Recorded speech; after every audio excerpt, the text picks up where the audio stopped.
sili. Kay ibutang nato sa atong niluto. Ayan, magluto ta karon og kuan guys. Kanang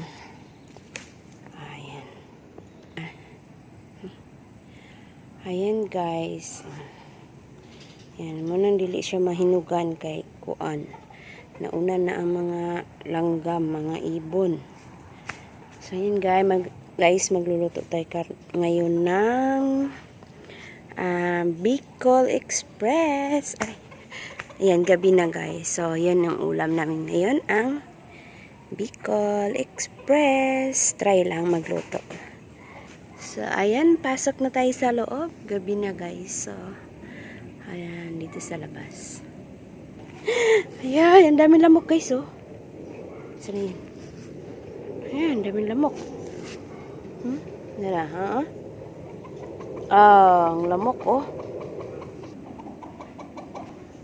Yan, ang batog na sila. Kasi gabi na. Ayan. Yung iba, uy, meron na doon sa bayabas, oh. Nagbatog na siya.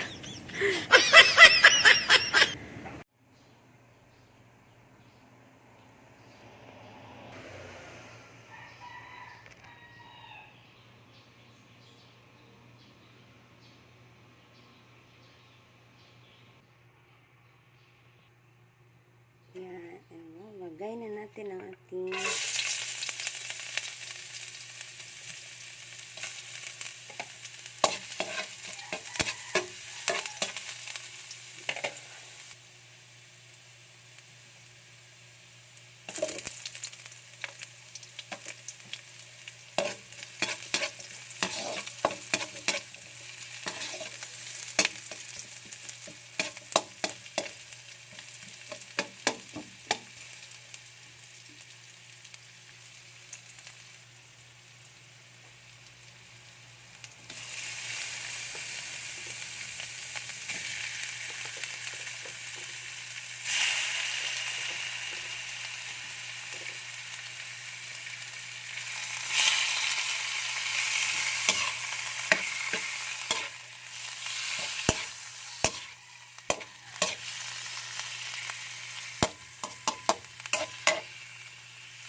pepper.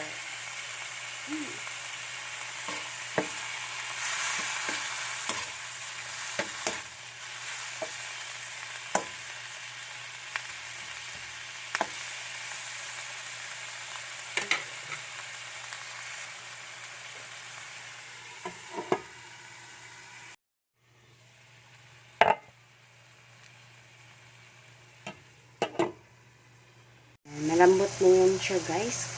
Kapag malambot na, ilagay na natin yung ating ibang pampalasa. So,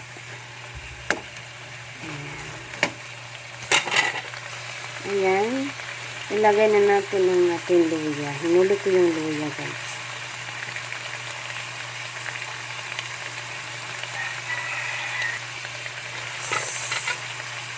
Halo-haloin natin.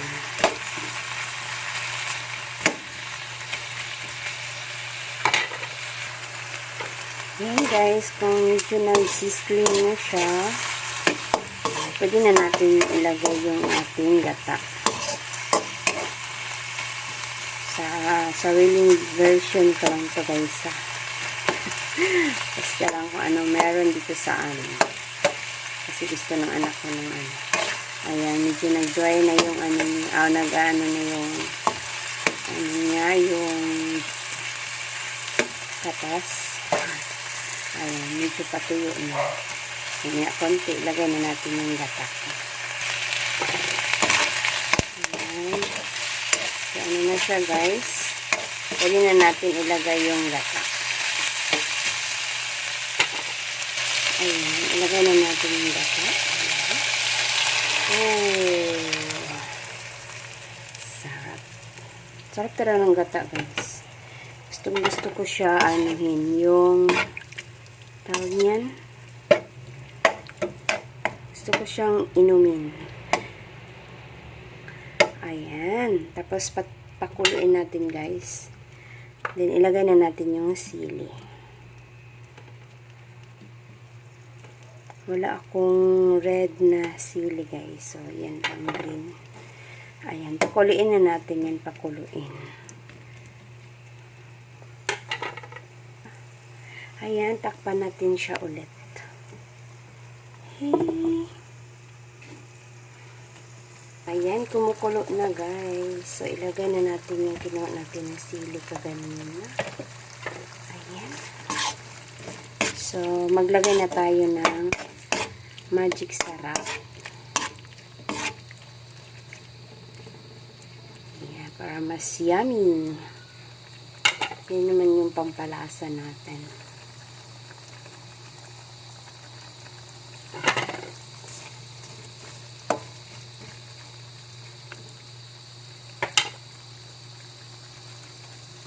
Ilagay na natin yung magic sarap. So, kalahati lang, guys. Pinag-ibos na. Uy, ang liit. Ayan. Nilagay ko na. Kalahati lang, guys.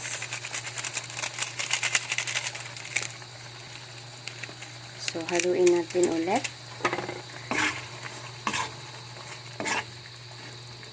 Ano bang, nyo? Paano ba kayo magluluto ng Bicol Express? Ayan. Mag-comment lang kayo dyan sa baba. Ayan. Iba-iba naman yung luto, guys, no? Kaya, ito lang yung sa amin. Ayan. Try natin. Magtikim tayo, guys. Ang sarap. Ayan, guys. In pa natin ng konti, no?